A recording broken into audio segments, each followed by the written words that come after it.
Márcia, é um grande prazer e uma honra ter hoje você aqui conosco, no nosso espaço 30 minutos com Pedro Martins, que é um espaço de debates com o C-Level de algumas organizações internacionais. Conforme nós já comentámos, fomos vizinhos de palestra no CONAR. Você estava no espaço da Escola do Caos, eu estava no Gympass, que era mesmo do lado, mas nessa altura não tivemos a oportunidade de conversar e estamos aqui a conversar a 9.000 quilómetros de distância, graças a estas facilidades de comunicação que nós temos.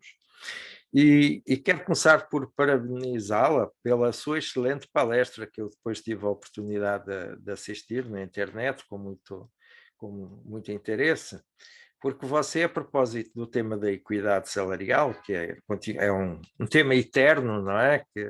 Que há de vir as modas que vierem do RH, isso nunca vai passar.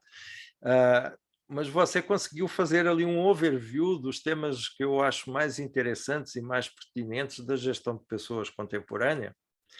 E como você enfatizou nessa sua palestra, não é gestão de pessoas, é pessoas e gestão, porque na realidade nós estamos a falar, já o Bangberg falava que hoje a finalidade da gestão de pessoas é gerir um negócio através das pessoas, da gestão de pessoas.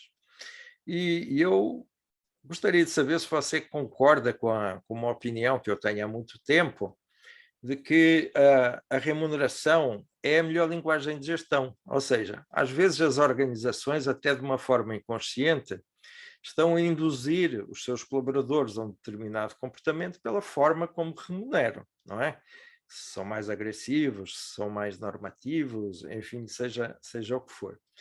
Eu gostava de saber se partilha da mesma opinião e como é que você relaciona a questão da cultura e dos propósitos da empresa com as políticas remunerativas. Quero agradecer uma vez mais ter aceito o nosso convite e eu pedia-te para começar por se apresentar, por gentileza.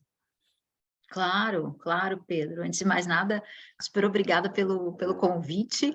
De fato, é muito bom saber que, apesar de a gente ter estado vizinhos ali no CONAR e não ter se conhecido, agora a gente pode ter esse contato aqui a 9.000 quilômetros de distância, mas ainda assim com muita qualidade, profundidade.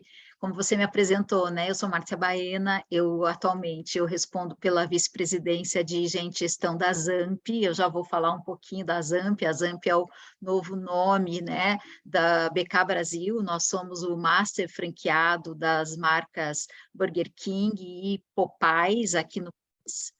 Somos uma empresa nacional, né? Começamos como uma JV, hoje temos capital aberto e 950 restaurantes, 11 anos aí de operação, e eu estou na companhia desde o começo, né?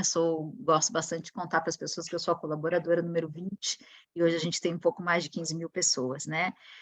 Eu sou paranaense, né? Então sei que não necessariamente só brasileiros que vão nos ouvir, mas para quem conhece o Brasil, eu sou paranaense, um estado aqui no nosso país que fica no sul.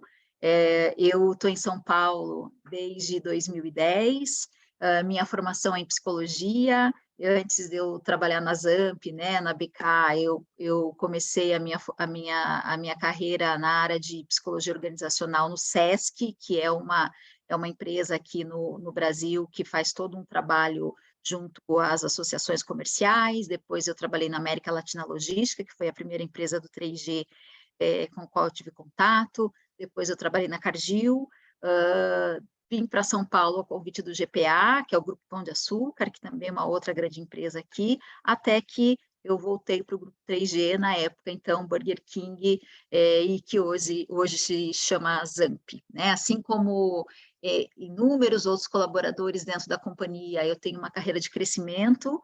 Eu comecei como gerente de uma área e fui tendo uma série de oportunidades até chegar na posição da vice-presidência, né? Então, é isso, assim, basicamente é isso. Vindo para a sua pergunta, eu concordo totalmente, assim, que a remuneração, ela é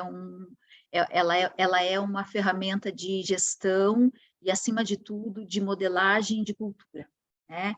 E por isso que, assim, Todas as empresas, quando vão pensar na sua estratégia de remuneração, quando vão pensar nos seus modelos, precisam levar em consideração a cultura que elas querem reforçar, que elas querem moldar, que elas querem construir, né? A cultura, a gente sabe, né, tem tantas definições aí de cultura, mas eu gosto muito da mais simples, que é aquela, né, a cultura é o jeito que a gente faz as coisas por aqui, né? Então, isso Excelente. quer dizer... Oi? Excelente definição. É o jeito que a gente faz as coisas por aqui, né? E isso tem a ver com o quê? Tem a ver com o comportamento das pessoas, né? E aí, se a gente for pensar um pouco mais, a cultura, ela acaba sendo o conjunto, né, de comportamentos, símbolos, sistemas e rituais. E a remuneração, ela é um símbolo e uma sistemática muito, muito importante dentro dessa gestão de cultura. Não tem como você falar de cultura sem pensar nos comportamentos que você vai reforçar. E uma das formas de reforço é a remuneração, né? Não é a única, né? Eu acredito muito na modelagem a partir do comportamento do líder, né? Mas dentro das ferramentas que a empresa pode dar para uma liderança, dentro das ferramentas que uma empresa pode anunciar, né, como aquilo que ela acredita, está a sua estratégia de remuneração, né? Então, uma coisa não tem como ser vista separada da outra. Se um modelo de remuneração não conversa com a cultura, você começa a não ter o walk the talk, né? Você começa a não ter a liderança pelo exemplo, você começa a pregar uma determinada coisa, falar, a defender uma determinada coisa, mas reconhecer outra. E aí você começa a ter uma empresa adoecida, né? Você começa a ter uma empresa que não sabe o que tem que escutar e o que tem que privilegiar, né? Então, por exemplo, aqui, né, no nosso caso, no caso da Zamp, a gente, fazendo um parênteses, né, a gente mudou o nome recentemente, porque como a gente vem operando mais de uma marca, até por símbolo de cultura, né? Então, você tem um nome que se chama Burger King e opera duas marcas, aquela marca que não se chama Burger King, culturalmente, ela começa a se sentir menos privilegiada, né? Menos importante. Então, nós fizemos essa mudança com esse objetivo. A nossa cultura, ela continua, a nossa característica, a nossa cultura, o nosso jeito de ser, ele continua sendo o mesmo, mas a gente quis deixar muito claro que todas as marcas que estiverem no nosso portfólio, elas são igualmente importantes, né? Independente do estágio de maturidade que ela esteja dentro aqui do Brasil. Mas vindo para a nossa cultura e para a nossa estratégia de remuneração, dentro da nossa cultura, a gente, por exemplo, estimula e acredita muito no intraempreendedorismo, né? A gente acredita muito nessa característica das pessoas fazerem as coisas acontecer. Nós somos uma cultura orientada para resultado, orientada para entrega, orientada para a construção, para o crescimento, né? E entre os nossos valores, tem dois deles que impulsionam muito o nosso modelo de remuneração, né? É o valor, esse negócio é nosso, e você faz, você merece. Sobre o que eles falam, né, esses dois valores? Eles falam sobre perspectiva de dono, esse negócio é nosso, e meritocracia, você faz, você merece. Então, a nossa estratégia de remuneração, ela é uma estratégia, e você sabe, né, quando a gente fala de estratégia de remuneração, não tem certo nem tem errado. Tem o certo, o errado para a sua cultura, né? Então, para a nossa cultura, a gente mescla, né, um modelo de remuneração que trabalha com remuneração fixa, garantida, mas que também trabalha com remuneração variável, né? Onde uma boa parte da minha remuneração vai vir, se o negócio tiver sucesso e se a minha performance tiver sucesso. Com isso, eu estou estimulando esses dois valores que eu mencionei anteriormente, né? Então, vamos pensar, né? Uma pessoa que seja dona ali de um negócio pequeno, sei lá, tem a padaria aqui do meu bairro, né? Esse dono dessa padaria, que é o empreendedor, quando é que ele vai pôr dinheiro no bolso? Ele vai pôr dinheiro no bolso quando o negócio dele estiver indo bem, né? Então, a gente também, né? Poxa, você pode pôr mais dinheiro no bolso se o negócio tiver indo bem. Então, nos ajude a cuidar desse negócio como se ele fosse nosso, porque ele é nosso, ele Uhum. também é seu, né? Então, a gente está estimulando isso. Quando eu estimulo a questão de alguma diferenciação de remuneração a partir de entrega de resultado, de metas, de books de meta, e da sua performance no ano, eu também estou dizendo que dentro desse negócio, indo ele bem, ou indo ele médio, a gente trabalha sempre para ele ir bem, né? A gente vai ter pessoas que vão performar melhor do que outras, né? Então, puxa, se você performou melhor do que eu, você vai receber um pouco melhor do que eu nesse ano pela remuneração variável. Então, para nós, essa mescla de fixo com variável conversa muito com a nossa cultura. Nós fizemos uma revisão de estratégia recente, a gente divulgou para os nossos colaboradores recentemente no corporativo uma revisão. E, apesar da revisão, a gente manteve essa filosofia, né, da remuneração fixa com a remuneração variável, porque fala com a nossa cultura. E no momento que eu tenho esse modelo de remuneração, ele por si só ele já me ajuda também a selecionar aquelas pessoas que mais se identificam com a nossa cultura, porque é uma cultura onde a gente corre algum risco. Então, uma pessoa que eventualmente não gosta, prefere não correr risco, ou neste momento da vida dela não pode correr um risco, ela já vai, por decisão própria, entender que, puxa, num processo seletivo não é essa empresa para eu estar nesse momento, né? Uhum. Então, eu acho que o modelo, ele também ajuda a fazer com que você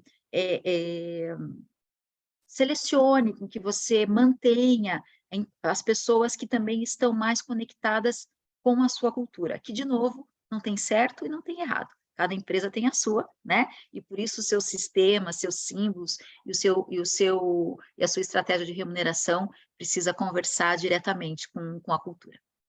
Excelente, Márcia. Você fez aí um tratado de remuneração em 5 minutos. Adorei a sua colocação. Você também fala muito da questão da equidade, não é?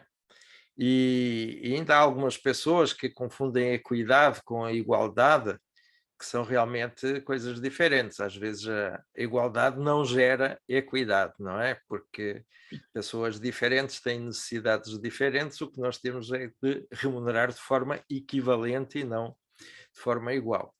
Isso me leva a outro tema que você aborda também com muito brilhantismo, que é o tema da diversidade, não é?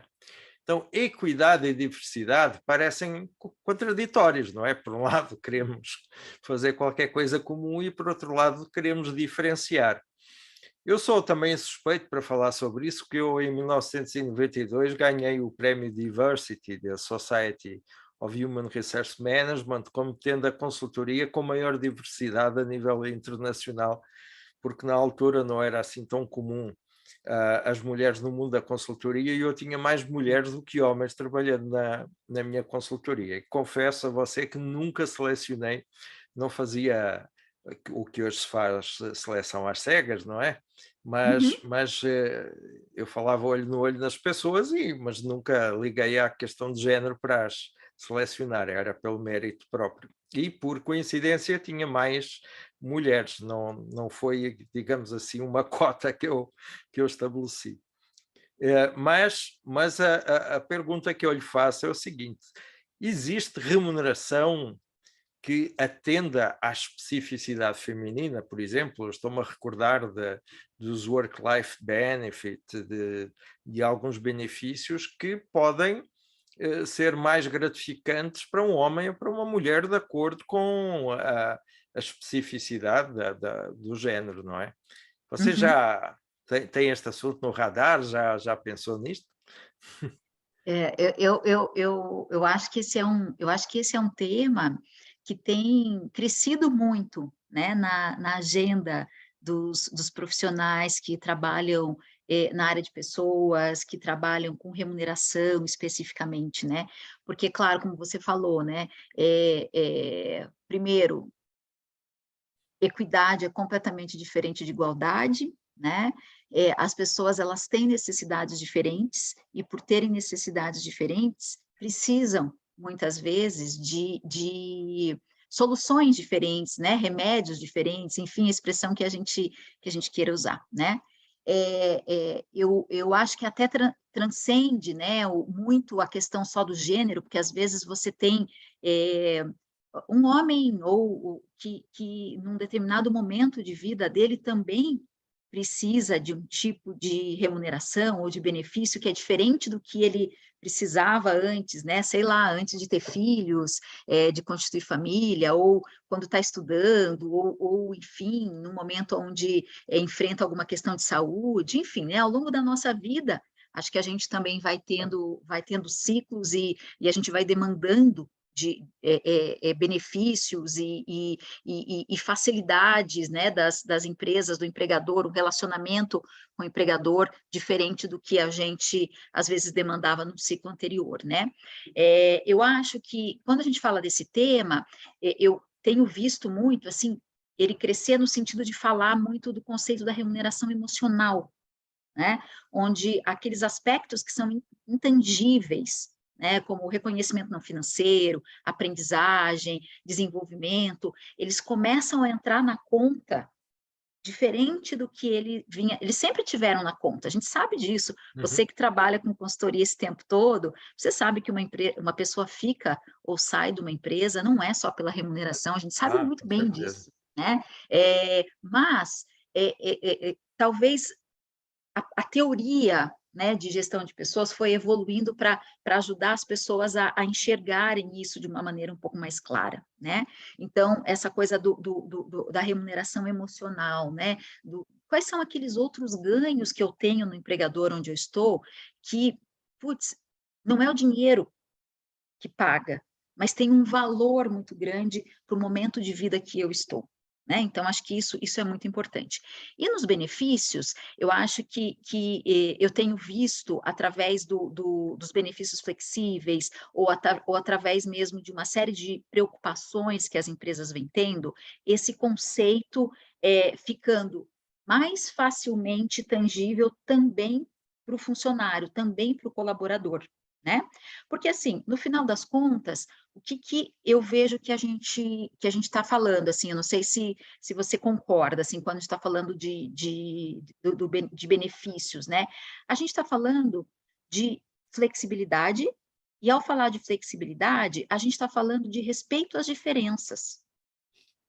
Então, se eu sou uma pessoa diferente de você, né, aqui no caso temos gêneros diferentes, mas poderíamos ter o mesmo gênero e ainda assim estarmos em momentos de vida que exigissem coisas muito diferentes, né? Então, se nós temos histórias diferentes, somos pessoas diferentes, e se a equidade que a gente quer, né, soluções flexíveis vão ajudar você, de alguma forma, poder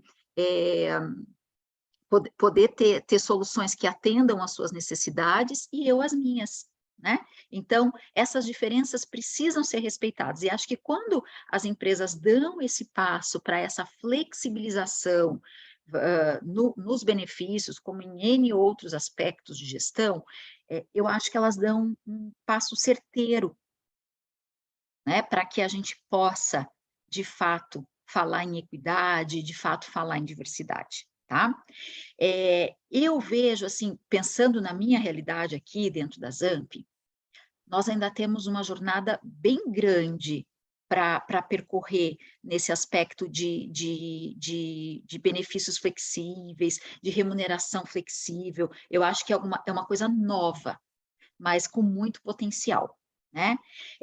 Então, a gente tem aqui práticas que muitas empresas também já têm. Então, eu vou falar de home office. Puxa, o home office, ele é, de alguma forma, um benefício desse tipo, né? Quer dizer, hoje eu estou aqui falando com você da minha casa, além da gente poder estar falando de toda a distância que a gente está, eu estou aqui na minha casa, eu estou podendo olhar algumas necessidades que eu tenho aqui na minha vida pessoal, né? Agora, embora ele seja um desse tipo de benefício, eu não gosto de falar muito dele, porque quando eu venho para a minha realidade de negócio, para o meu pessoal de loja, ele é um benefício que eu não vou nunca conseguir oferecer para eles, porque eles precisam estar lá presencialmente, porque a Uhum. loja ainda precisa desse contato físico, né? Então, eu vou querer falar um pouco mais de algumas outras práticas que a gente vem tendo, que começam aí nesse caminho. Elas não são prontas ainda, tá? Porque tem muita jornada pela frente, mas algumas coisas que a gente vem fazendo e que impacta todos. Por exemplo, o parceiro que você estava lá no Conaro de Gympass é um parceiro nosso e é um benefício que está com o pessoal. Ele é um benefício para work-life balance, né? Uhum. Visto que talvez eu precise dele, ele está disponível ali. Pode ser que eu use e você não use, ou vice-versa, mas ele está disponível. Ele é uma facilidade para que eu possa cuidar um pouco mais de aspectos relacionados à atividade física, bem-estar e tudo mais.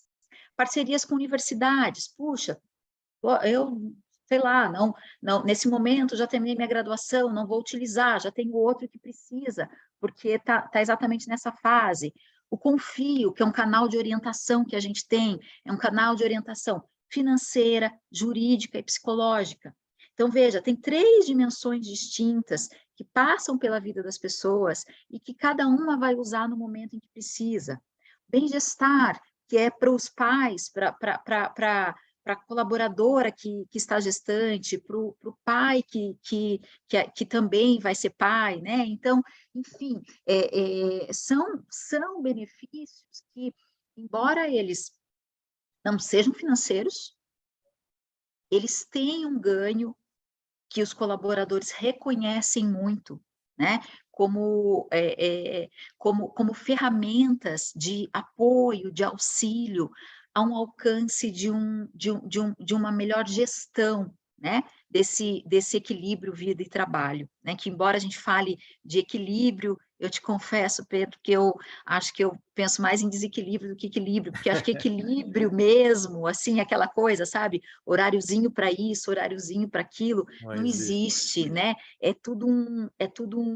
Uma coisa só, né? Então, acho que Exatamente. essas ferramentas de facilidade é que podem ajudar as empresas a contribuírem para que os seus colaboradores se mantenham saudáveis, né? Não só fisicamente, mas também psicologicamente, e aí produtivos, felizes, né? E gerando bons resultados.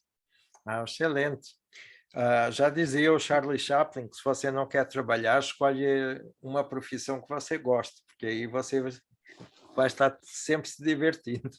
Então não tem, Agora, desculpa. não, por isso não tem esta divisão, a pessoa empregado, a pessoa pai, a pessoa vizinho, é uma pessoa, não é? Exato, não tem como, né? Agora, sabe, Pedro, uma coisa que eu vejo também quando a gente fala desse tema, que eu percebo é que é um tema que tem ganhado espaço nas empresas, mas que a própria força de trabalho, né, ela também começa a prestar mais atenção nesse tipo de benefício, né? Ela começa a quantificar um pouco mais isso. Então, e acho que esse é um movimento também muito interessante, porque às vezes a pessoa troca lá, vai para uma outra empresa por remuneração, vai ganhar 10, 15, 20%, sei lá eu quanto a mais, mas não leva em consideração esses outros ganhos, né? E eu ainda acredito que, ainda que a gente possa fazer isso tudo através de benefícios de remuneração, ainda a arma mais poderosa, né, para que a equidade mesmo aconteça, ainda é a liderança, né? Porque por mais que você tenha políticas flexíveis, vai sempre surgir uma necessidade, assim, de você tem equipe há muito tempo, né? Às vezes aquele colaborador, aquela colaboradora está com uma necessidade naquele momento que você nunca teve contato antes e que não tem política que cubra aquilo, né? E, puxa, como é que eu tenho empatia? Enquanto líder, eu tenho empatia, enquanto líder, eu consigo flexibilizar alguma coisa para que essa pessoa possa passar por aquele momento da vida dela da melhor forma possível. Excelente. Márcia, o papo está realmente muito bom, mas estamos chegando no final dos nossos 30 minutos e eu gostaria de propor a você continuarmos a nossa conversa na próxima edição do 30 Minutos com Pedro Martins, porque de facto os temas que estamos abordando são os mais contemporâneos e você está tratando todos eles com grande brilhantismo, então seria uma pena terminarmos por aqui o nosso episódio de hoje. Então, me despeço de você, agradecendo uma vez mais ter estado conosco hoje e partilhado todo o seu conhecimento e experiência, e nos encontramos no próximo episódio de 30 Minutos com Pedro Martins.